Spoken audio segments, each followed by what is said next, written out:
Your Bibles, we're in John chapter 12 today, picking up where we left off. And this is probably the best way for me to explain this text is to say, this passage contains what might be one of, if not the warmest acts ever displayed on the part of a follower of Jesus Christ. It's an act that actually sets Jesus up for his death. We've been reading a biography written by one of Jesus' best friends. If not, I would probably state it this way. John is Jesus' best friend. And here's why I would say that. When Jesus is hanging on the cross, he looks at John and he says, "John, take care of my mom." Now, the guy you have selected to take care of your mom, that's your best friend.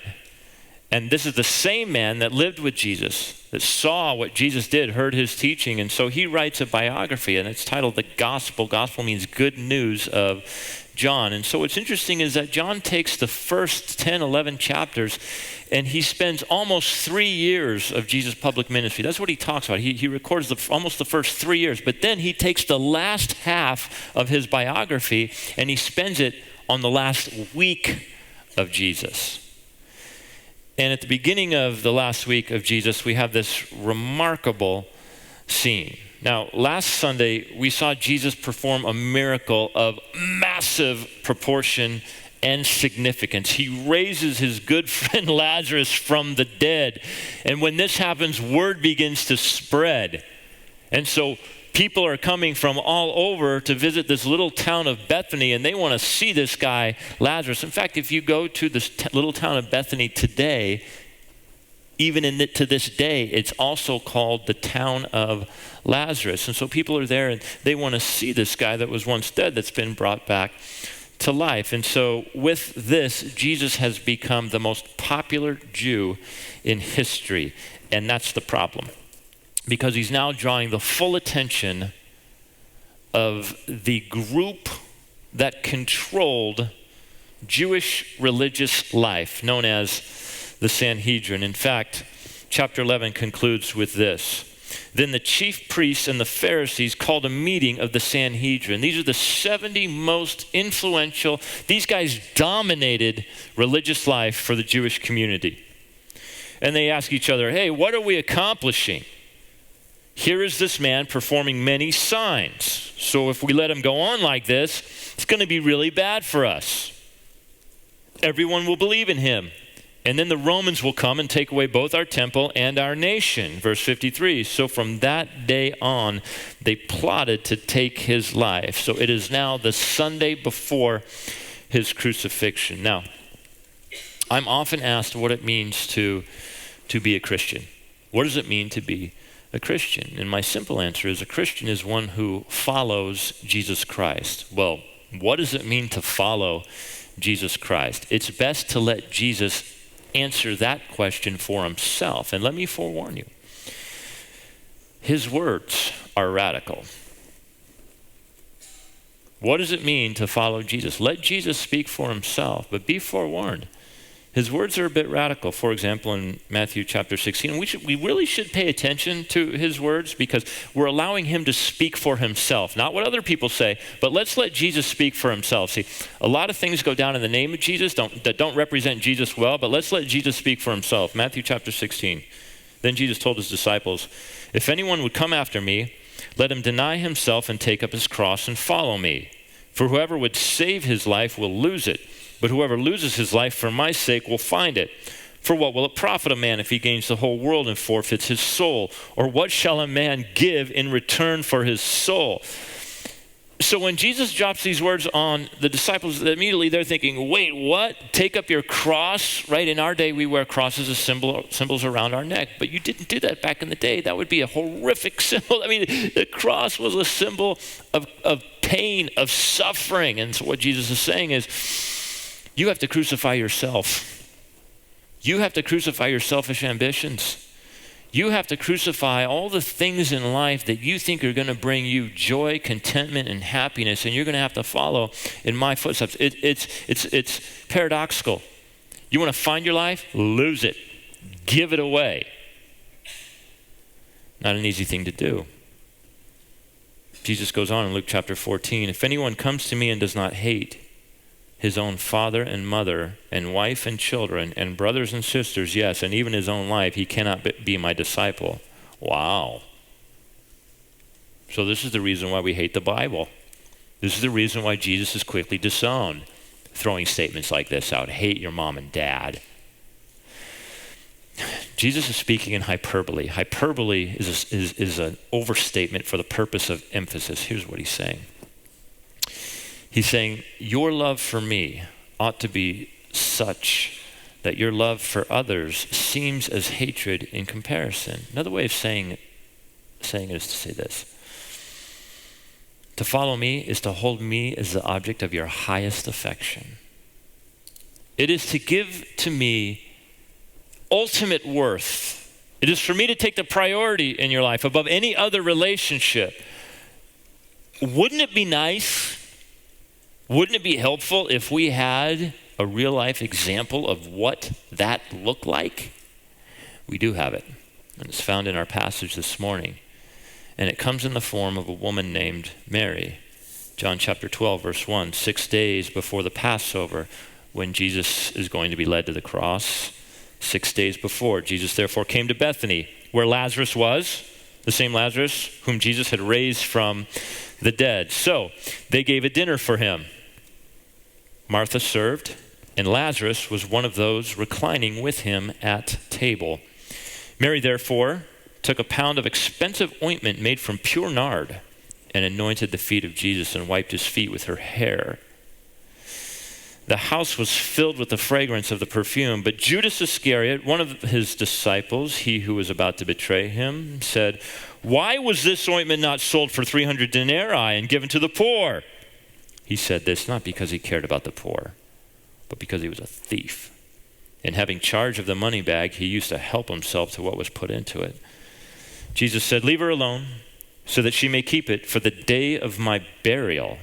For the poor you always have with you, but you do not always have me. When the large crowd of the Jews learned that Jesus was there, they came, not only on account of him, but also to see Lazarus, whom he had raised from the dead. So the chief priests made plans to put Lazarus to death as well, because on account of him, many of the Jews were going away and believing in Jesus. So let's step inside this remarkable scene.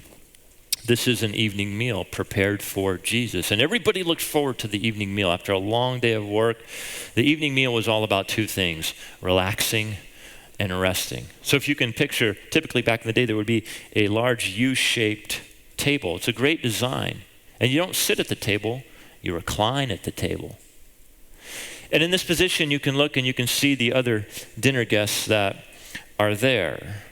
There's much conversation going on. They're having a great time. They're enjoying each other's company, something that oftentimes gets lost on us in our culture. I was with two of my kids and a couple of their friends last Sunday night. Jill and I were with them, and we were playing Spicy Uno. Never heard of it, right? Spicy Uno. Ask any Young Life leader. They'll tell you about Spicy Uno. There you go. Got a shout out from a Young Life leader. So Spicy Uno is like Uno, but kind of on steroids. There's all these crazy additional rules to it that make it really fun and pretty absurd. And we're just having the greatest time. We're laughing, we're talking. You know, it was great. It was almost like we were old-fashioned humans. Nobody was looking at their cell phones. Nobody's checking their Insta. No Snapchat. We were just really enjoying each other's company. It felt good. It felt really human. Later, I began thinking about this dinner party. It was an interesting side note. The other gospel writers tell us that this dinner party is in the house of a very interesting dude. His name is Simon the leper.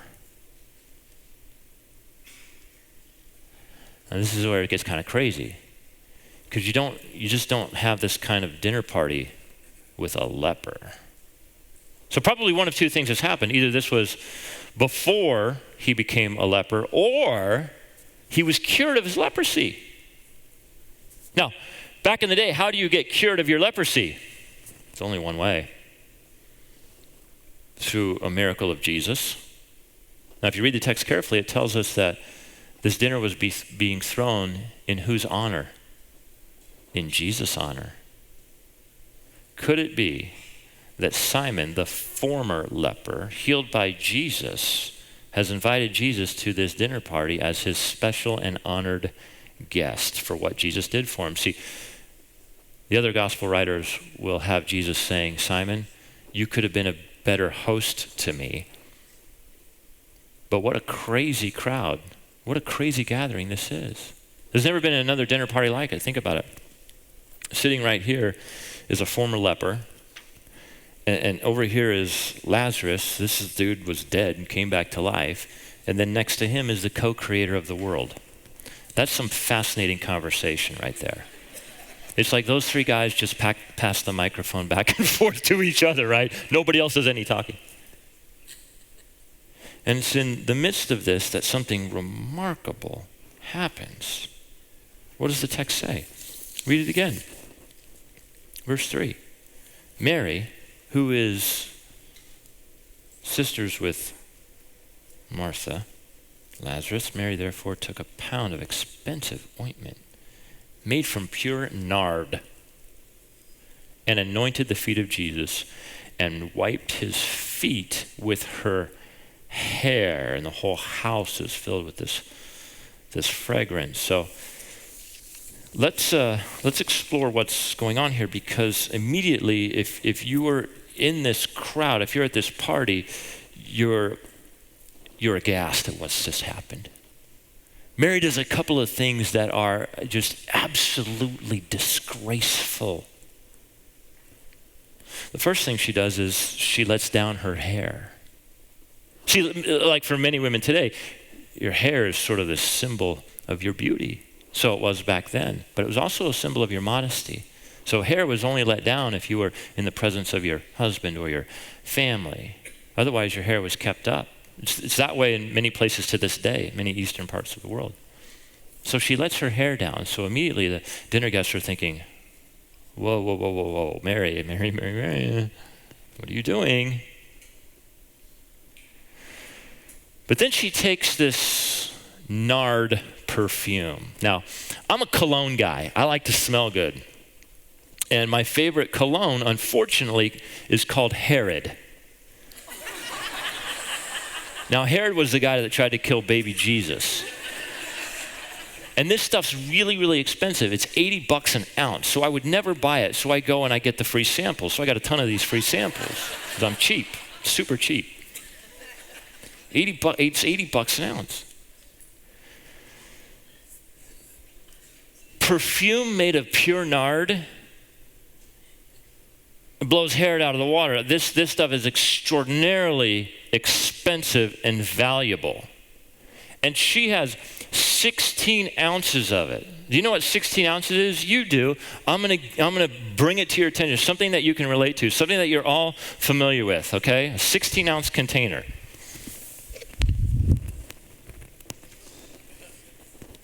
Red cup. So 16 ounces worth of pure nard perfume. Now, to make pure nard perfume, the ingredients come from China, India, or Himalaya. They're not far from Jerusalem. To get this stuff, this is the Tiffany diamond. This is the gold standard. It doesn't get any. This is the best of the best. It travels a long way to get to you. The other gospel writers say it's not in a plastic container. It's in an alabaster jar. The jar itself would be very costly. How costly is this stuff? Well, Judas says, this stuff could have been sold for what? 300 denarii. A denarii was what you paid a day laborer. 1 denarii for 1 day's worth of work. This is 300. This is a year's salary. That's how expensive this stuff was. So if you just tease it out a little bit, it would essentially amount to roughly $24,000 worth of perfume. In 16 ounces, roughly what? $1,500 an ounce. And what does she do? She takes it and she pours it on Jesus. And then she does the second disgraceful act. She washes his feet, but not with a towel, with her hair that she's just let down to, right, you get it. Back in the day, they didn't have nice paved asphalt roads. They were dirt, stone roads. And so by the end of the day, your feet and your sandals were just grimy. In fact, it was illegal for you to command your servant to wash your feet. That's how gnarly it was. That's how disgraceful the act was. That's how low it was. So what does Mary do? She gets her face in the grimy feet with her hair. And the other gospel writers, Luke and Matthew, tell us that she's mixing her tears in with this perfume. It's a remarkable act. And it's one that doesn't get escaped upon Jesus. She's doing something extravagant, something so radical. You know what she's doing? It's very important. Look, we began by asking the question, what is a Christian? What does it mean to follow Jesus? Here's your example. She is giving Jesus her absolute best. Her absolute best. I mean, can you imagine shopping for a friend and you're looking for a gift that costs 1 year's worth of your wages? Oh, you're pretty close. You really value that friend. Some of you wives are nudging your husbands. Would you do that for me? See, it's the worthiness of Jesus, and Mary does it. Mary says it. She's acting on it. Jesus speaks of the kingdom of heaven in this way. Matthew chapter 13. Again, the kingdom of heaven is like a merchant in search of fine pearls who, on finding one pearl of great value, went and sold all that he had and bought it. There is no way that you will become a fully devoted follower of Jesus Christ if there are other things that compete for your sense of what is worthy in my life. Because this world has so many things that will compete for your attention and competition that way. And listen, where we live, because we are the rich, we can sustain ourselves in moving from one worthy object to another. And Mary says, Jesus deserves the absolute best of what I have. Mary does something else here too. She abandons her pride. She's abandoning her pride. If you can imagine the men surrounding her just speechless. Some are in horror. Some are absolutely disgusted. She's just placed herself in the lowest position that a human can place himself or herself in, and she does it joyfully. And Jesus says, this act of extraordinary humility and worship and honor and devotion, she gets it. And none of the rest of you have a clue. Because here's what she's saying. She's saying, Jesus, I don't care what anybody else thinks. Whoa. I don't care what anybody else thinks in this moment or any other moment. I know who you are. And I know your worth and I know your value. And so for me to do this is a very small thing. Because when Jesus is the object of your highest affection, this is how you act. So if you want to follow Jesus, you're going to have to kill your pride. And that's difficult, isn't it? Because pride is especially insidious, because the moment you think you've overcome it, there it is. I love the story. I've told it a couple times. I'm going to tell it again. I love the story of the preacher who so struggled with his own pride and was so convicted, and he just wanted to uproot it once and for all. And so he decided to make a sign and hang it around his neck. And the sign read, "World's most proud man." Proudest individual. I am arrogant. So he wears this sign around his neck, and he walks around the busiest intersection. People are laughing at him. People spit on him. People are harassing him. And he gets home and he thinks, wow, what an amazing experience. Talk about being humbled. Wow. I never felt anything like that. And then his next thought is, I'll bet there's not another man on this planet who would do what I just did. Isn't that how pride is? It's tough. It's insidious. So how do you break through it? Boy, Mary, what an example. It's like John the Baptist said, he must increase, I must decrease. 1 Peter 5:5, God opposes the proud, but he gives grace to the humble.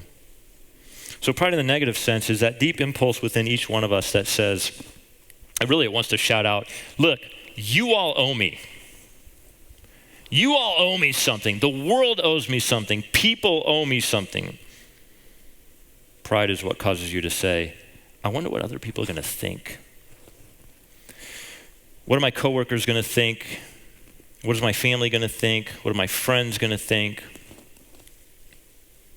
And so in this way, Jesus actually becomes the great divider. Oh, now we're beginning to understand his words about dividing families, dividing relationships. Well, how does that happen? Very simply. You follow Jesus, and people are going to think you're stupid. And people will reject you. Because as a follower of Jesus, here's what happens. Your actions aren't going to make any sense to those who don't value Jesus in the same way. In other words, you're going to do things that other people are going to look at and go, what are you thinking? What are you doing? Why would you do that? And we actually have an example of someone who doesn't get it, who doesn't see it correctly. We have an example of someone who doesn't value Jesus. We have an example of someone who would look at the Christian and say, why? And it's Judas, verse 4. But one of his disciples, Judas Iscariot, who was later to betray him, objected, why wasn't this perfume sold and the money given to the poor? It was worth a year's wages. So he didn't say this because he cared about the poor, but because he was a thief. As keeper of the money bag, he used to help himself to what was put into it. That's a whole other sermon I can't give yet because I can't wrap my mind around the fact that Jesus allowed this dude to be around him and to steal from everybody. The only thing I can chalk that up to is grace. Grace. So Judas is the treasurer of the group, but Jesus knows that he's a fraud and he's a worldly one. And so essentially Judas says to Mary, look, Mary, you've just wasted those resources on Jesus. Because we could have fed a lot of people with that money. Now I'm going to say something and it's going to mess with some of you. Because here's the thing. The church in America, we have become so high on social justice, and that's a good thing. Our church partners with International Justice Mission, House of Refuge, our good friends at Death to Life Revolution, and they're all doing some amazing work, and social justice is important.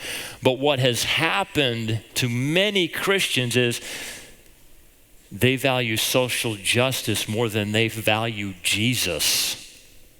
And for them, it's like salvation through social justice rather than salvation through Jesus. And so the message of Jesus isn't getting out there. We're doing a lot of good, but what does it profit a man if he gains the whole world and then he forfeits his soul?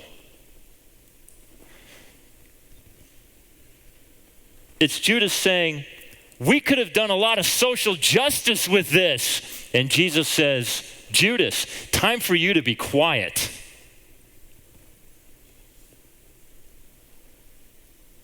She gets it. You don't. I am here and I'm with you. The poor will always be with you, but I won't. Similar scene, there's another dinner party and Martha and Mary are the hosts again, and Martha is in the kitchen and she's doing all this work. And where's Mary, her sister? Mary is sitting at the feet of Jesus, listening to Jesus teach. And Martha's really upset. Martha's doing all the work. Mary's sitting around listening to Jesus. And so Martha says to Jesus, Jesus, will you please tell my sister to come help me? Can't you see that I'm working alone? And Jesus responds, Martha, Martha, you're a worrier, aren't you? See, we got a lot of worriers in the room. He says, you worry about a lot of things.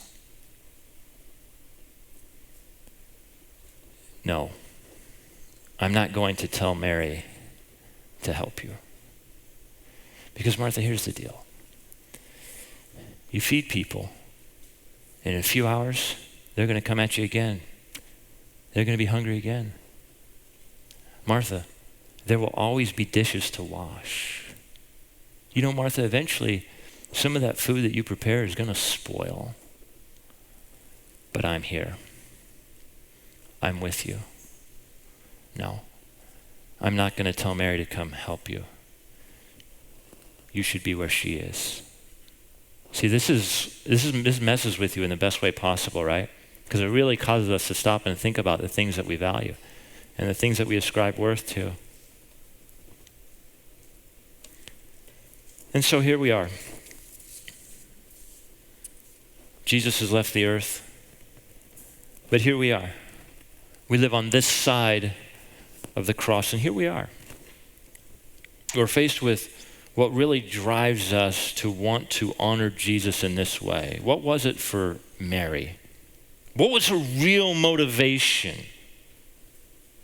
If you look carefully, you'll see Jesus identify it in verse 7. Don't let this escape you now. Jesus says, it was intended for this perfume to be used for the day of my what? Burial. Wow. You see what he says? In other words, Jesus says, Mary knows my purpose. I'm going to die. She understands that. The rest of you men, you that's become lost on you. But I'm going to die, and she knows I'm going to die for her, and I'm going to die for her sins. This was intended for my burial.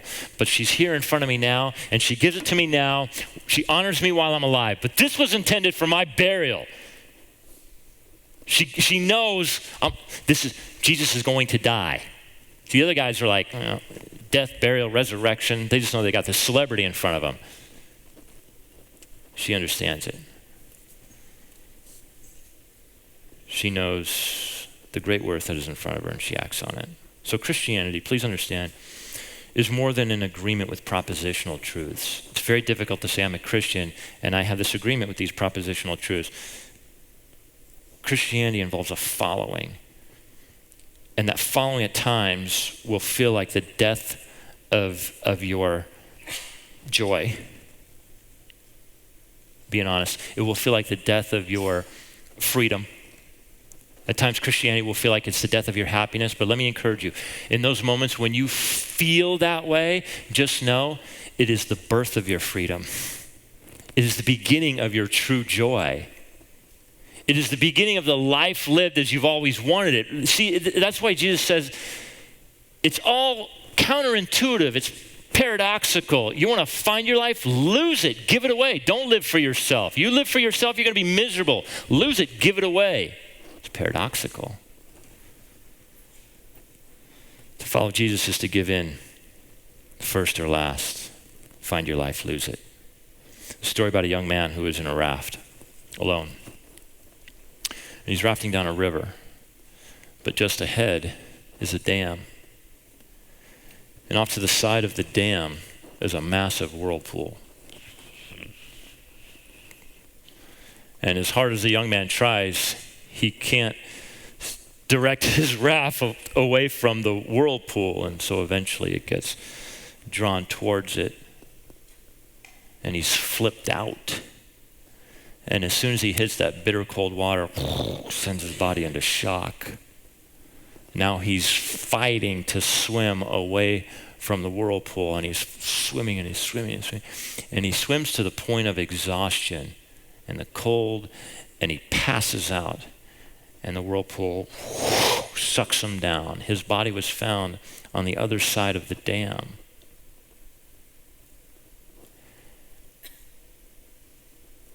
if he would have given in to the whirlpool, if he didn't try swimming away from it, if he would have given in, held his breath, he would have been sucked down and spit out in a matter of seconds, and he would have lived.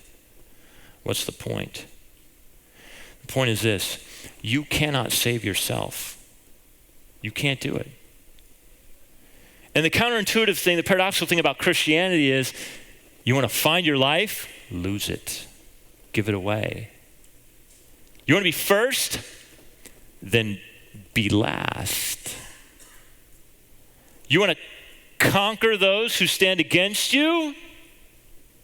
Then offer forgiveness. See, all of these things are modeled in the person of Jesus Christ. And the way to get there, the way to get this into your life, is to see Jesus as Mary saw him, and that is to see Jesus crucified, the one who would die for you. And because of this, her attitude was, Jesus, I'll give it all up. I mean, what do I have in this world that could compare to your worth? Now, here's the challenge for some of us. We've adopted this attitude that says, Jesus, I will follow you, but only under these conditions, that you lead me where I want you to lead me. And as long as you're leading me where I want you to lead me, we're good. I'll follow you. But that's not really following somebody, right? I mean, in essence, you still retain ownership, and in that sense, you are still the master and not the servant. Jesus becomes the master. You become the servant. When Jesus is seen as Mary sees him, the best way for me to describe it is kind of like the sun. Because the sun is that thing by which you see everything else as it really is. I mean, Jesus is that diamond. He displays the facets of life, and reality changes for you. Your motivation changes. The things you live for are changed. And in this sense of everybody, here's the thing, of everybody in that room, there was only one person whose life was really coming alive in that moment. And who was it? It was the one who gave great worth to Jesus Christ. May it be said of us that we are like Mary. And if you're here this morning and you're like, this is the first time I've ever heard this stuff, that's awesome.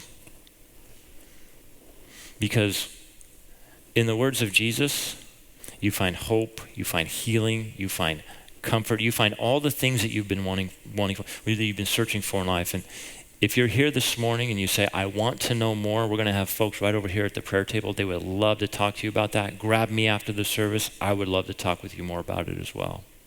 So let's pray. Father, we ask in this moment that as we leave this place, Jesus, we would see you exalted. But we would see in Mary ourselves, that we would kill our pride, that we ascribe to you great worth, not only for your glory, but for our blessing. And we would experience true happiness, true joy, true freedom. We ask it all in the name of the one who makes it all possible through his death, burial, and resurrection. And his name is Jesus Christ. And God's people said, amen.